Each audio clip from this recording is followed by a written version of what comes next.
అద్దంకి దయాకర్ గారిని మాట్లాడవలసిందిగా కోరుతున్నాను.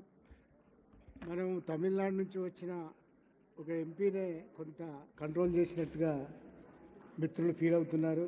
వాళ్ళకి పర్సనల్గా టైం ఇవ్వలేనందుకు, ఇక్కడున్న పరిస్థితుల వల్ల మీకు సమయం కేటాయించినందుకు విచారం వ్యక్తపడుతూ సారీ. అద్దంకి దయాకర్ కూడా ఇది గుర్తుంచుకోవాల్సిందిగా కోరుతున్నాను.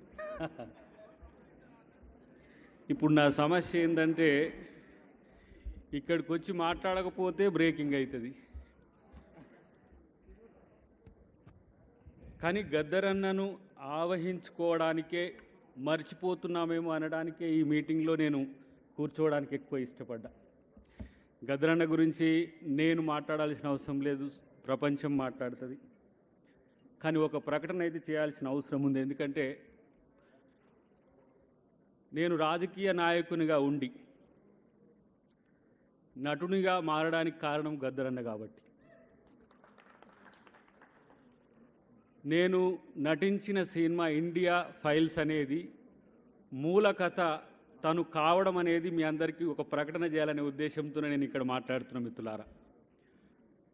తెలంగాణలో మాట్లాడుకుంటాం, ఆంధ్రప్రదేశ్లో మాట్లాడుకుంటాం, తెలుగు తెలిసిన వాళ్ళందరం మాట్లాడుకుంటాం. కానీ గద్దరన్నను ప్రపంచం మాట్లాడుకునే విధంగా చేయడానికే ఆ సినిమా రేపు ఆడుతుంది, ఆడిపించి అన్ని భాషల్లో కూడా చేయించే బాధ్యత మేము తీసుకుంటామని చెప్పి తెలియజేస్తున్నాం. ముఖ్యంగా సూర్యం వెన్నెల, చంద్రం లేడు, వాళ్ళు భౌతిక వారసులైతే మేము తన ఆలోచన వారసులుగా అవుతామని చెప్పి సభాముఖంగా నేను ప్రకటిస్తున్నా మిత్రులారా. బట్టన్న ఈడ ఉన్నాడు కాబట్టి గుర్తు చేసుకోవాలి. తను ఉన్నాడు కాబట్టి మొట్టమొదటిసారి అసెంబ్లీకి రావడానికి చాలా భయంగా, తను డిప్యూటీ స్పీకర్గా ఉండే ఆ రోజు అసెంబ్లీలో అంబేద్కర్ విగ్రహం పెట్టాలనే ఆలోచన వచ్చినప్పుడు ఒక వామపక్ష నాయకుడు పార్లమెంటరీ ప్రజాస్వామ్యాన్ని ఒప్పుకోని పార్టీ నుంచి అసెంబ్లీకి రావడానికి 2-3 సార్లు ఆలోచించి, అప్పుడు మనోహర్ గారు వారు స్పీకర్గా వారుండే, మనోహర్ గారు అన్న బట్టన్న డిప్యూటీ స్పీకర్గా ఉండే, వారిని కలవడానికి స్పెషల్గా రావడమే కాకుండా అప్పుడు ఒక పెద్ద సెన్సేషన్ గద్దర్ అసెంబ్లీకి రావడం అనేది. అదే నడక తను యాత్ర చివరికంటా నడిచిండు. బడుగు అస్తిత్వం కోసం తను పడ్డ తపన. పాదయాత్ర ముగింపు రోజుల్లో రాహుల్ గాంధీ గారు ఆ సమావేశానికి వస్తున్నారు. పొంగులేటి గారి జాయినింగ్ రోజుల్లో తన ఆరోగ్యం చాలా క్షీణిస్తున్న క్రమంలో కంపల్సరీ నేను పోవాలే, కానీ నేను మాట్లాడనని చెప్పిండు. మాట్లాడకపోతే ఎట్లా అని చెప్పి సాయంత్రానికల్లా మనం చూస్తే రాహుల్ గాంధీ గారిని ముద్దు పెట్టుకున్న తీరు కనుక మీరు గమనిస్తే, ఒక వామపక్ష నాయకుడు రైట్ వింగ్గా ఉన్న రాహుల్ గాంధీ గారిని ముద్దు పెట్టుకోవడం అనేది ప్రపంచానికి ఒక సంకేతం గద్దరన్న ఇచ్చిండు. ఏందన్నా అట్లా చేసిన, ఒక నిమిషం మాట్లాడవచ్చు కదా అంటే, రేపటి రోజున ఈ దేశంలో ప్రజాస్వామ్యాన్ని రాజ్యాంగాన్ని కాపాడే ఒకే ఒక్కడు రాహుల్ గాంధీ, అందుకే నేను తనను ముద్దు పెట్టుకున్నా అని చెప్పిన పరిస్థితి. రేవంత్ అన్నకు కానీ, బట్టన్నకు కానీ, సీతక్కకు కానీ మా అందరికి ఒక ఇన్స్పిరేషన్.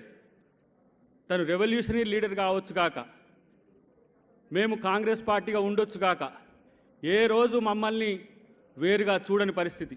అదేవిధంగా అన్ని వర్గాల అభిప్రాయాలున్న వేదిక మీద ఉన్న నాయకులందరూ ఉన్నారు.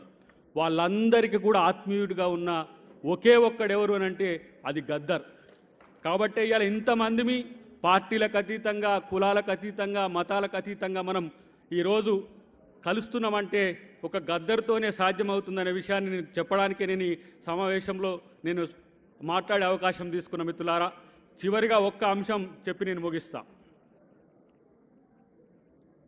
సోనియా గాంధీ గారు రాహుల్ గాంధీ గారు కలిసేటప్పుడు మధు యాష్కన్న ఆ రోజు తీసుకొని పోయిండు. చెప్పిండు తన పాటను సోనియా గాంధీ గారి హిందీలో పాడడం చూసి ఆయన ఆశ్చర్యపోయిండట. ఈ ఊరు మనదిరా అనే పాటను సోనియా గాంధీ గారు హిందీలో పాడుతుంటే ఆయన పరేషాన్ అయిందట. అరే వీళ్ళు ఎక్కడ ఉన్నారు, ఎక్కడ ఏ సమాచారం తీసుకొని నేను వస్తున్నా అంటే నా పాట పాడుతున్నట్టు వాళ్ళు మానవీయ కోణం ఉన్న వ్యక్తులని చెప్పి మేము కాంగ్రెస్ పార్టీలో జాయిన్ అయినప్పుడు చాలామంది మిత్రులు, వామపక్ష నాయకులు, లేకపోతే తెలంగాణ ఉద్యమకారులు మమ్మల్ని కొంచెం చివాట్లు పెట్టేది, పోయి మళ్ళీ ఇట్లా కాంగ్రెస్లో అయినవని. కానీ గద్దరన్న ఆ రోజు అన్నాడు, చివరికి చేరాల్సిన పార్టీలోనే నేను బెల్లయ్య నాయక్ గారు చేరినరు అని చెప్పి మమ్మల్ని ప్రశంసించిన పరిస్థితి నేను గుర్తు చేసుకోవాల్సిన అవసరం ఉంది. మిత్రులారా, భవిష్యత్తులో ఇది మొదటిది. భవిష్యత్తులో ఎన్నో వేదికల మీద గద్దరన్న మనస్సును, గద్దరన్న ఆత్మను, గద్దరన్న ఆలోచనను, గద్దరన్న యొక్క విధానాన్ని చెప్పాల్సిన బాధ్యత మాలాంటి వాళ్ళ మీద ఉంది. డెఫినెట్గా నేను అంటున్నా, రేపటి రోజున నేనేదో అతిశయోక్తికి చెప్పట్లే, గద్దరన్న అంటే ఒక్క పాట మాత్రమే కాదు, ఆ ఇండియా ఫైల్స్లో తన యొక్క ఆలోచనను కనుక మీరు నిశితంగా పరిశీలిస్తే ఒక భావుకుడు, ఒక కమ్యూనిస్టు, ఒక బహుజనుడు, ఒక మేధావి మీకు కనపడతాడు మిత్రులారా. కాబట్టే ఈరోజు గద్దరన్నను నిరంతరం బతికించే ప్రక్రియ మనం చేయాల్సిన అవసరం లేదు, ఆయన ఐడియాలజీ ముందుకు తీసుకుపోతుంది. మా తెలంగాణ ప్రభుత్వం కూడా గద్దరన్నను నిరంతరం ప్రజల్లో తన యొక్క ఆలోచనలు ఉండే విధంగా పెద్దలందరూ కూడా తీసుకోవాల్సిన అవసరం ఉందని చెప్పి తెలియజేస్తూ జై భీమ్, జై గద్దర్. Thank you.